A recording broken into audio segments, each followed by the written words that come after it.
Hello students, मैं doctor Gauri Bhatnagar. Sanskrit tutorials में आपका स्वागत है। अभिज्ञान शाकुंतलम में अब तक हमने पढ़ा था कि राजा एक हिरण का पीछा करते हुए उसका शिकार करने के लिए उसके पीछे पीछे आ रहा है। राजा कौन है? राजा दुष्यंत, जो हस्तिनापुर का नरेश है, राजा है। वो अपने रथ पर एक हिरण का पीछा करता हुआ आ रहा है। उसी में अब आगे देखें। राजा कहता है सहर्षम, प्रसन्नता के साथ, नूनम अतिथि हाइतो हरिंच वर्तन्ते वाजिना। अब वो कहता है नूनम, निश्चित रूप से, हरितो, ये जो हरितो हरिंच, हरि के, सूर्य के हरिंच घोड़ों से भी, वाजिना घोड़े, अतिथ्य वर्तन्ते भड़कर हैं। अपने घोड़ों के लिए कहता है कि निश्चित रूप से घोड़े सूर्य के घोड़ों से भी बढ़कर है, तथा ही, क्योंकि, उसका कारण बता रहा है क्यों। यदा लोके सूक्ष्म भजति सहसा तद विपुलताम यद्धा विच्छिन्नं भवति कृत्सन्धानमेव तत् प्रकृत्या यद्वकं तदपि समरेखं नयनयो न मे दूरे किंचित् क्षणमपि न पार्श्वे रथजवात्। अब कह रहा है यद आलोके सूक्ष्मम, यद आलोके, जो आलोके देखने में सूक्ष्म, बहुत छोटी है, बहुत छोटी लगती है, तत् सहसा विपुलता मदति, वह अचानक ही बड़ी हो जाती है, विशाल हो जाती है।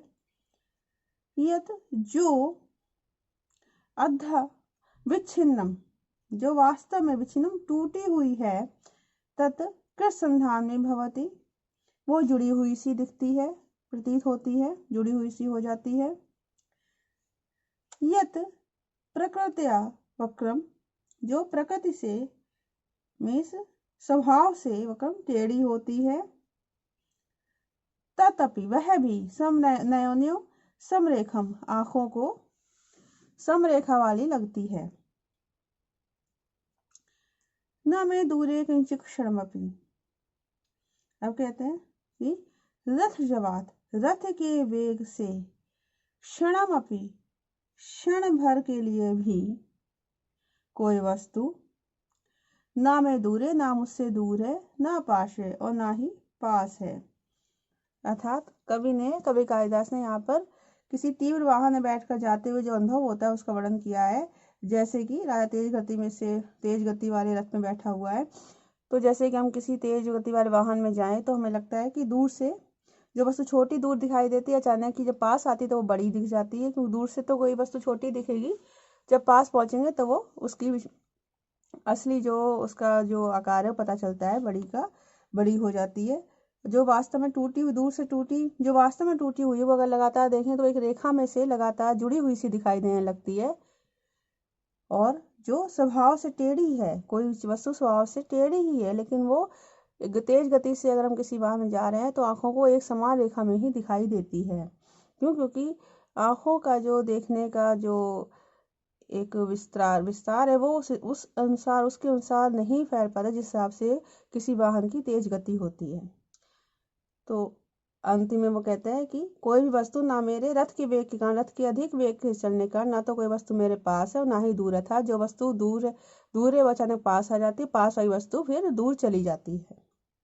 इसी का वर्णन किया है कवि ने कि जो वस्तु देखने में छोटी लगती है वो अचानक ही बड़ी हो जाती है, विशाल हो जाती है। जो वास्तव में टूटी हुई है वह जुड़ी हुई सी हो जाती है। और प्रकृति से, स्वभाव से जो टेढ़ी है वो भी आंखों को समान रेखा में दिखाई देती है। इस प्रकार रथ की गति के कारण कोई वस्तु ना मुझसे दूर है, क्षण भर में ही ना मुझसे कोई दूर होती है, ना ही कोई मेरे पास रहती है।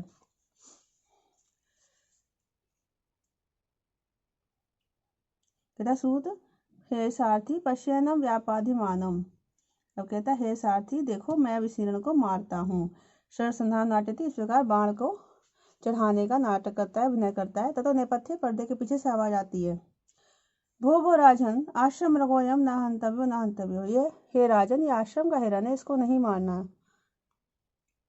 सूत जो है सारथी है, सुनकर और देखकर, आकार अवलोकन, सुनकर और देखकर कहता है आयुष्मान, हे आयुष्मान, अस्य खलु ते बाणपात वर्तिना कृष्ण सारा स्यांतरे तपस्विना उपस्थिता। अभी कहते हैं कि अस्य खलु ते बाणपात वर्तिना, ये आपके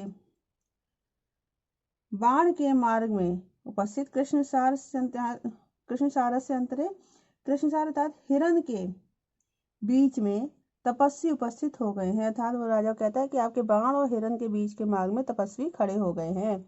राजा एकदम घबरा जाता है। तेनी प्रकृत्याम बाजना, तो घोड़ों को रोक लो। सारथी का ठीक है, वैसे ही रथ को रोक लेता है।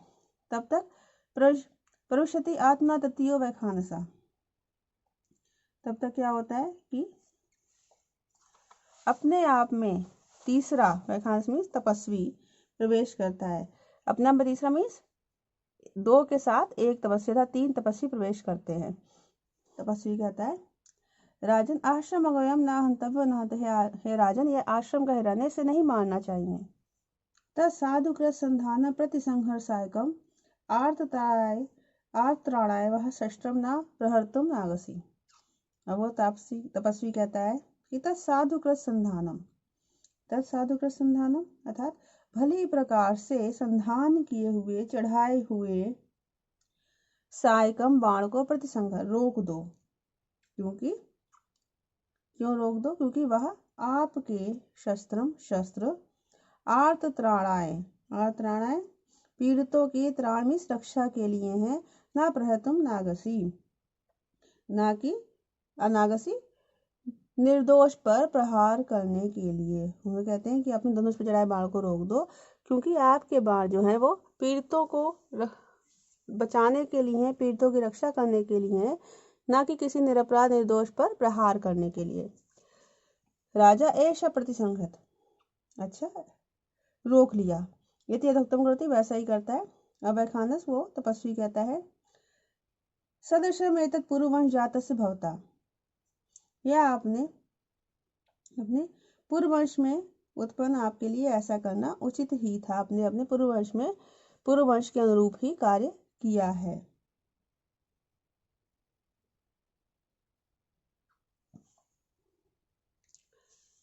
सर्वथा चक्रवर्ती पुत्रम अवाप्नुहि, सब प्रकार से चक्रवर्ती पुत्र को प्राप्त करो। राजा कहता प्रतिगृहीतम, कहता ये स्वीकार कर लिया। तपोधन बचा, तो आदरणीय तपस्वी के वचनों को मैंने स्वीकार कर लिया। अब वैखानस तपस्वी कहता है, राजन समिधा अर्णाय प्रस्थिता वयम, हम लोग समिधा लाने के लिए जा रहे हैं। इस कर्म से कुलपते अनुमानिनी तीरम आश्रम दृश्यते, यह हमारे गुरु कर्म ऋषि का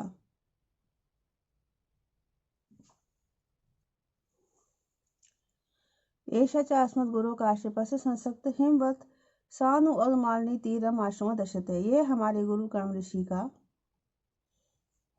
जो है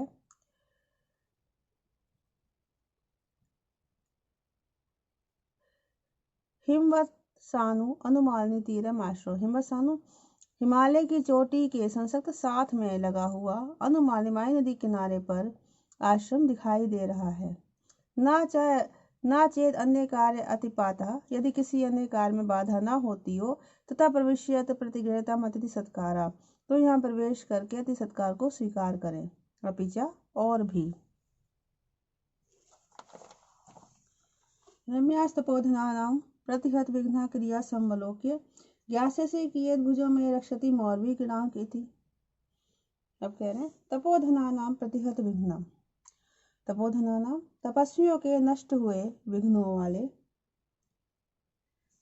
रम्याम क्रियाम धार्मिक कार्यों को, संवलोके देख कर, ज्ञास्यसि जान लोगे, क्या जान लोगे कि मौर्वी किणांक में भुजा कियत रक्षति, कि मौर्वी किणांक धनुष की, मौर्वी कहते धनुष की डोरी को, प्रत्यंचा को, तो प्रत्यंचा के घाव के चिन्ह से युक्त मेरी भुजा कितना रक्षा कर पाती है, अर्थात कितनी रक्षा करती है। मैं कहना चाहते हैं कि तपस्वियों के नष्ट हुए विघ्नों वाले धार्मिक कार्य जो हो रहे हैं, उनको देखकर तुम्हें जान लोगे कि प्रत्यंचा की डोरी के, प्रत्यंचा के घाव से युक्त चिन्ह वाली मेरी भुजा कितनी रक्षा करती है। यहाँ पे इसलिए कहा गया है कि राजाओं का कर्तव्य था कि तपस्वियों के धार्मिक कार्यों में किसी प्रकार के विघ्न को ना आने देना। उस समय राक्षस इत्यादि बहुत हुआ करते तो धर्म के कार्यों में विघ्न डाला करते थे। तो राजा जो है तपस्वियों की उनकी रक्षा किया करते, उनके आश्रमों की रक्षा करना कर्तव्य था उनका। और इसके एवज में तपस्वियों से उनकी तपस्या के पुण्य का छठा भाग राजा कर के रूप में दिया करते थे। राजा कहता है अपि सन्निहितो अत्र कुलपति, कहते हैं क्या कुलपति यहाँ पर हैं वैखानस, वो तपस्वी कहते हैं अद्यानि मे द्वितरम शकुंतलाम अतिथि सत्काराय नियुज देव मत्स्य प्रतिकूलम शमितुम सोमतीर्थम गता, कहते हैं आज ही अपनी पुत्री शकुंतला को अतिथि सत्कार में नियुक्त करके इसके प्रतिकूल भाग्य की शांति के लिए सोम तीर्थ को गए हैं। राजा भवतु अच्छा तामेव दर्शयामि, उसे ही देख लेते हैं, उसी को मिल लेते हैं। सा खलु विदित भक्ति मां महर्षि करिष्यति, वह महर्षि के प्रति मेरी जानी भक्ति को बता देगी। मैं खास कहते साध्याम तावत। तो अब हम चलते हैं। जिस शिष्यो निष्क्रांता शिष्य के साथ वो निकल जाते हैं। राजा सूत तूर्णम 14 अश्वान, अब वो कहते सारथी को कि घोड़ों को हाँक लो। पुण्य आश्रम दर्शन तावद आत्मानम पुनीम है, पुण्य आश्रम के दर्शन से अपने आप को पवित्र करते हैं। सूत कहता है जैसी आप आज्ञा ने इति भूयो रथ वेगम निरूपति, इस प्रकार रथ की गति को घूमकर दिखाता है। राजा समन्ता अवलोक के चारों ओर देखकर सूत अकथितो अपि ज्ञायते व्यथाम आश्रम भोगा तत् पावनस्यति, अब कहते हैं सूत अकथितो अपि, ना बताए जाने पर भी ज्ञात ऐसा पता लगता है यथ अयम आश्रम, कि यह आश्रम है, यथा आश्रम आभोग तपोवन, जैसे कि यह जो है तपोवन का प्रदेश है। सूत कहता है किस प्रकार से। राजा किम न पश्यति भवन, कि आप नहीं देखते यही यहाँ पर निवारा शुगर कोटर मुख भ्रष्टास तरुणामघ प्रस्निग्धा क्वचिद इंगुदी फल विधा सूच्यंत एवपुला विश्वासोपगमाद भिन्न गत्या शब्दम सहन्ते मृगा तोयाधार पथाश वलकर शिखा निश्चंद रेखांकिता। अब आश्रम का वर्णन किया है कवि ने, किस प्रकार से किया है कि तरुणामधा, पेड़ों के नीचे शुक गर्भ कोटर मुख भ्रष्टा, तोतों से युक्त मध्य भाग वाले कोटरों के मुख से गिरे हुए नीवार के कण दिखाई दे रहे हैं।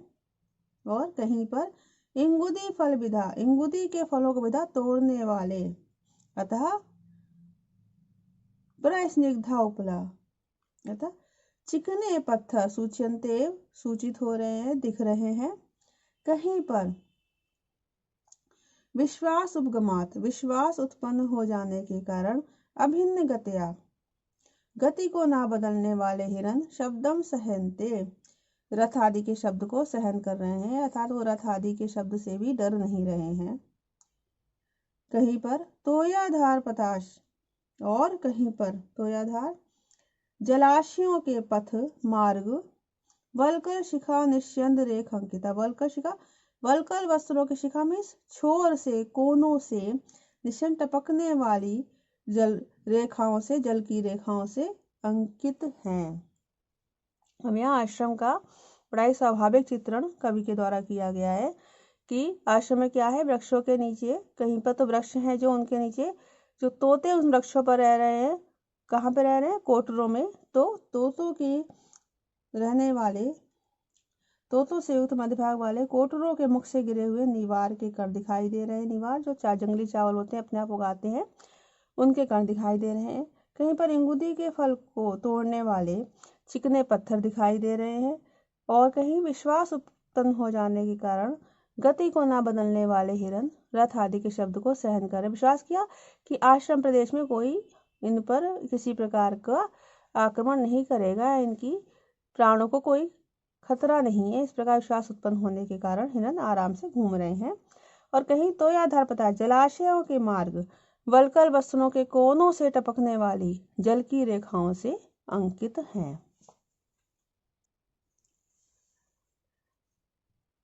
इस वीडियो में इतना ही। साथ बने रहने के लिए धन्यवाद।